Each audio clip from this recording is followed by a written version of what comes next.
The swastika is one of the most prevalent symbols of hate and anti-Semitism in the 21st century. As the media has shown in recent years, its usage, justifiably, sparks a great amount of controversy, and even discussing the symbol is enough to make many uncomfortable. Obviously, this is due to the swastika's role as the symbol of Nazi Germany leading up to and during the Second World War. What many aren't aware of, however, is that prior to this dark and solemn period of human history, the swastika was globally viewed as a symbol of fertility and even prosperity. So, how did such a positive symbol take a turn for the worst and emerge from the 20th century as an emblem of abhorrence and genocide? Salvete, my friends, and welcome back to S.P.Q.R. Productions. Today, we are going to be taking a look at the fascinating story behind this infamous symbol of history. But before we get into it, make sure to like and subscribe to the channel so you don't miss any upcoming videos about ancient Rome and more. The origins of the swastika are somewhat enigmatic and extend deep into the prehistory of humanity. Its first known appearances are in the archaeological record of the Neolithic era, about 7000 to 6000 BCE, which makes it one of the oldest known symbols used by human civilization. Examples of the symbol have been found in diverse regions, indicating its usage was widespread and not confined to a specific culture or geographic area. One of the earliest instances of the swastika is seen in the megalithic structure of the Vinca, or the Danube civilization, in present-day southeastern Europe, dated around 5000 BCE. The swastika-like figures were found carved on pottery and figurines. In the Samara culture of modern-day Iraq, swastika-like symbols were found painted on pottery dating back to 4000 BCE. Meanwhile, the Indus Valley civilization, one of the world's oldest urban cultures that flourished in the Indian subcontinent between 3300 to 1300 BCE, also had several examples of swastika symbols.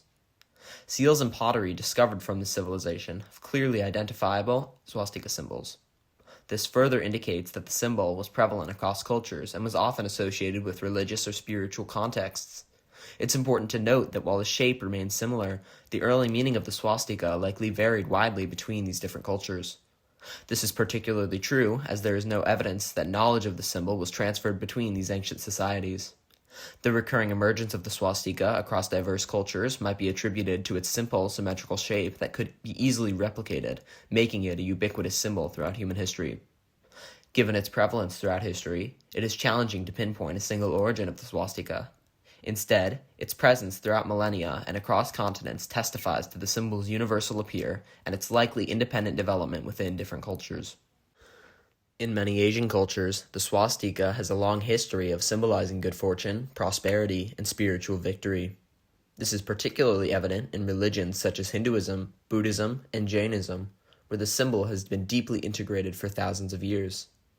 In Hinduism, the term swastika is derived from the Sanskrit word svastika, which translates to well-being or good fortune. This symbol is commonly seen in both mundane and religious contexts. It can often be found adorning the entrances to homes or temples, on wedding invitations, and in art, symbolizing luck, prosperity, and the divine. The right-facing swastika in Hinduism is a solar symbol representing the god Vishnu and Surya, the sun. The left-facing swastika, less commonly used, is associated with esoteric tantric practices and symbolizes the terrifying goddess Kali and magic. In Buddhism, the swastika takes on a slightly different meaning, representing the footprints of the Buddha and the Buddha's heart or mind.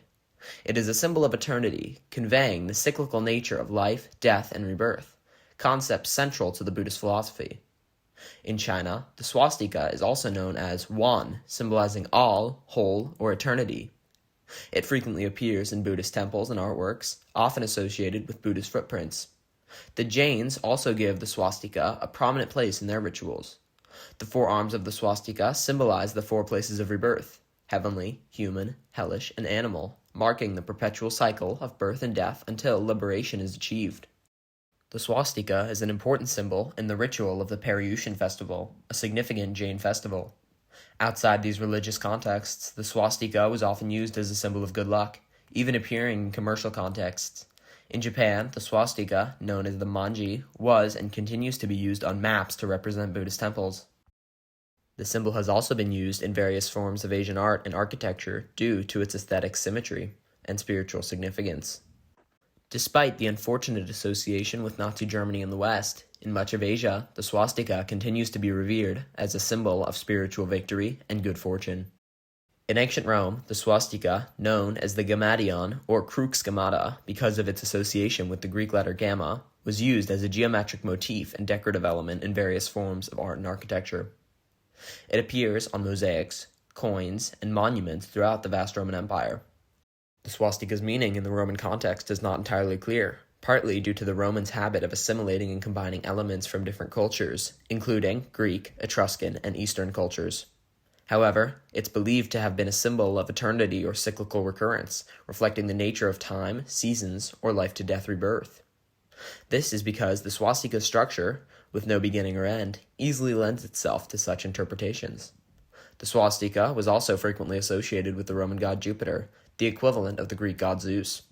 For instance, on the floor of the ancient Roman Villa Casa del Mietro in Merida, Spain, there's a mosaic that associates the swastika with Jupiter and the zodiac, further pointing to a celestial or time-related symbolism. It's important to note that the swastika, in the context of ancient Rome, wasn't religious in the same way that it is in Eastern cultures like Hinduism, Buddhism, or Jainism. It was more an artistic and architectural motif that carried philosophical or symbolic undertones. The swastika was not exclusively used by the Romans either. It was also prevalent in Greek, Etruscan, and Celtic art, underlining the symbol's widespread popularity in ancient European cultures. In the Roman Empire, the swastika's enduring presence highlights the diversity and interconnectivity of cultural symbols in ancient times. The swastika in these contexts, much like in the rest of the ancient world, was a symbol free from the sinister associations it acquired in the 20th century. During the Middle Ages, the swastika continued to appear in various contexts across Europe.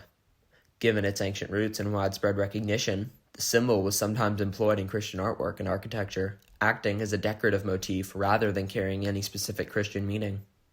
Its continuous form could have been understood as representing eternity or the eternal nature of God. In this period, the swastika was often found interlaced in Celtic artwork, on textiles, and on architectural ornaments, notably in churches and religious manuscripts. It's also important to note that the use of the swastika in the Middle Ages was not standardized or particularly frequent. Instead, it was one of the many symbols and designs employed in the rich visual repertoire of the medieval world. The symbol's use decreased over time, especially as the cross became the dominant symbol of Christianity. In the early 20th century, before its association with the Nazi Party, the swastika was seen positively and used widely in the Western world. As an ancient symbol with its roots in numerous cultures, the swastika was viewed as a charm or talisman for good luck, well-being, and prosperity. It was not uncommon to see it in popular culture, including on postcards, advertisements, and consumer goods. For example, during the First World War, the swastika was used on the shoulder patches of the American 45th Division and the Finnish Air Force. It was even used as a symbol by organizations like the Boy Scouts and the Girls Club of America. In architecture, the swastika was often used as a decorative element. The revival and widespread use of the swastika in the early 20th century can be attributed to the growing interest in ancient cultures and symbols during the period, long before its appropriation by the Nazi Party in the 1920s. The swastika's transition from a symbol of good fortune to a symbol of hate and terror is intrinsically tied to the rise of the Nazi Party in Germany.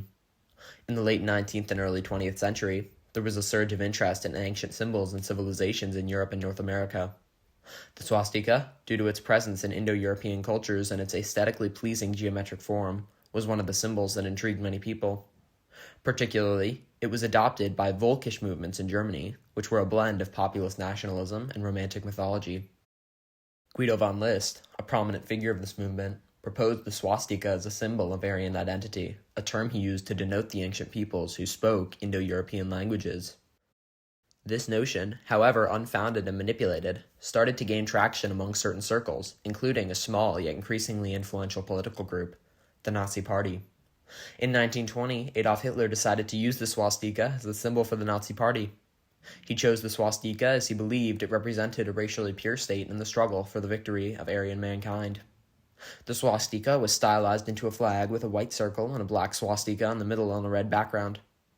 This flag would later become one of the most recognized and reviled symbols in history. With the Nazi Party's rise to power in 1933 and the subsequent initiation of World War II, the swastika came to symbolize anti-Semitism, hatred, fear, and the death of millions. The Nazis' racist ideologies, aggressive expansionist policies, and horrific genocide forever tarnished the swastika, turning it from a symbol of life and good fortune into an emblem of death and destruction. After World War II, the use of the swastika was banned in Germany and other countries due to its association with the Nazi regime. Today, displaying the swastika is often seen as an act of hate in many parts of the world. This unfortunate chapter in the swastika's history has overshadowed its ancient, benign meanings and its continuing positive connotations in many Eastern cultures. Thank you all so much for watching the video. I am planning to post a lot more frequently on the channel, so make sure to subscribe so you don't miss any upcoming videos, and I hope to see you all again very, very soon.